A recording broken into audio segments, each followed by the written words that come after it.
প্রিয় দর্শক, আসসালামু আলাইকুম। আপনাদের প্রীতীয় শুভেচ্ছা জানিয়ে শুরু করছি নতুন আজকের আরেকটি প্রতিবেদন। আপনারা দেখতে পাচ্ছেন আমাদের সামনে এক ফুটফুটে সুন্দরী বোন বসে আছে। আমরা আজকে বোনের বাস্তব জীবনের গল্পগুলো আপনাদের মধ্যে তুলে ধরবো। আসসালামু আলাইকুম আপু। ওয়ালাইকুম আসসালাম।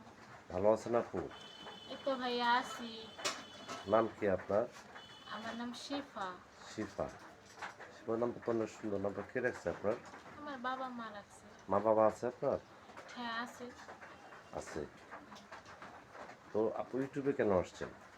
ইউটিউবে আসছি ভাই, আমার জীবনটা তো অনেক কষ্টের। আমার স্বামী ছিল, সে আমার সাথে প্রতারণা করে আমাকে বিয়ে করছিল আর কি। সে আগে আরেকটা বিয়ে শাদী করছিল, সেটা গোপন রেখে আমাকে বিয়ে শাদী করছিল। পরে না যায় না, তারপরেও বিয়ে শাদী হয়েছিল, তারপরেও তার সাথে সুখে শান্তিতে কয়েক বছর কাটলো। পরে আস্তে আস্তে জানতে পারি যে সে একটা বিয়ে শাদী করছে। এখন দেখি আমাদের বাড়িতে আসে না, আমাদের খরচপাতি দেয় না। তো এভাবে তো আমি সারা জীবন আর থাকতে পারবো না, চলতেও পারবো না। তাই এখন তার সাথে আমার ডিভোর্স হয়ে গেছে। তাই এখন আমি একটা মনের মানুষের জন্য ইউটিউবে আসছি। এই যে আপনি যে পর্দা করে আসছেন, সবসময় কি পর্দার মধ্যেই থাকেন? হ্যাঁ, আমি এইভাবে পর্দার মধ্যে থাকি। নামাজ কালাম পড়েন? হ্যাঁ। লেখাপড়া করছেন? হ্যাঁ, লেখাপড়া করছি ভাই, গরিব মানুষ, বাবা মা যে পর্যন্ত লেখাপড়া করাইতে পারছে ওই পর্যন্তই করছে। তো আপনি কিভাবে জানলেন ইউটিউবে মনের মানুষ পাওয়া যায়? ইউটিউবে মনের মানুষ পাওয়া যায়, আমি তো একটা টাচ ফোন চালাই। তো ইউটিউবে আসছে, পরে আমি দেখে ইউটিউবের মাঝে আসছি যে ইউটিউবে দিলে বলে ভালো মনের মানুষ পাওয়া যায়, তাই আসছি।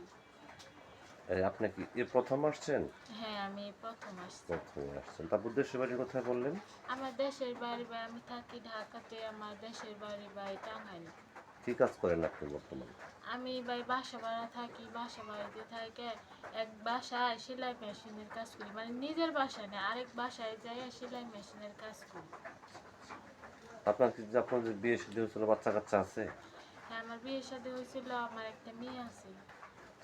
এবং যেহেতু আপনি ডিভোর্সে একজন নারী, কোনো আপনাকে যারাই ফোন দিবে তা হয়তো দ্বিতীয় বিয়ে করার জন্য অনেকের ওয়াইফ মারা গেছে, অনেকের ওয়াইফের সমস্যা আছে বা ডিভোর্স হয়ে গেছে, এরকম অনেক ছেলে আছে দ্বিতীয় বিয়ে করতে চায়। যদি এরকম কোনো ছেলে আপনাকে ফোন দেয়, ফোন দিয়ে যদি বলে যে শিফা আমি তোমাকে সরাসরি দেখতে চাই, আপনি কি তার সাথে দেখা দিবেন?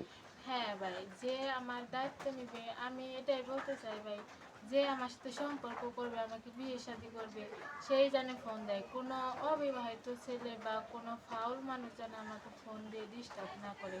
কারণ আমি একজন বিবাহিত নারী, যে আমাকে বিয়ে শাদী করবো, আমার দায়িত্ব নিব, ভরণ পোষণ করবো, সেই যেন ফোন দেয়। সে ভাই যেমনই হোক, কালো হোক, ফর্সা হোক, বয়স্ক হোক, তাতে আমার সমস্যা নেই। তার যদি ফ্যামিলিও থাকে সমস্যা নেই।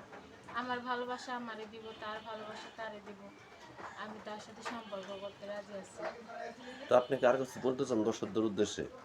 এখন আমি দর্শকদের উদ্দেশ্যে এটুকাই বলতে চাই ভাই, যে তারা আমাকে ফোন দিন, যে আমার সাথে সম্পর্ক করবেন, আমার দায়িত্ব নেবেন, আমার ভরণ পোষণ করবেন, তারাই আমাকে ফোন দিন। অযথা আপনারা আমার সাথে টাইম পাস করার জন্য ফোন দিন। তো প্রিয় দর্শক, এই শিফা আপুর কথাগুলো শুনলেন। শিফা আপু টাঙ্গাইলের মেয়ে, গৃহস্থঘরের মেয়ে, একটা বিয়ে হয়েছিল। যদি কোনো ব্যক্তি আপুকে ভালোবাসে, কাছে পেতেন বা যোগাযোগ করতে পারেন বা আপুর এই চাঁদ মুখটা দেখতে চান, তারপর নাম্বারটি হচ্ছে 01620876959। নাম্বারটা আমি আবারও বলছি, 01620876957 এই নাম্বারে যোগাযোগ করতে পারবেন। প্রেম, ভালোবাসা, সাহায্য, সহযোগিতা যে যেটা কেমন সেটা আপনাদের একান্ত ব্যক্তিগত ব্যাপার। বেশি বেশি করে নামাজ পড়েন এবং বেশি বেশি করে দেশটাকে ভালোবাসেন। ভালো থাকেন। আসসালামু আলাইকুম।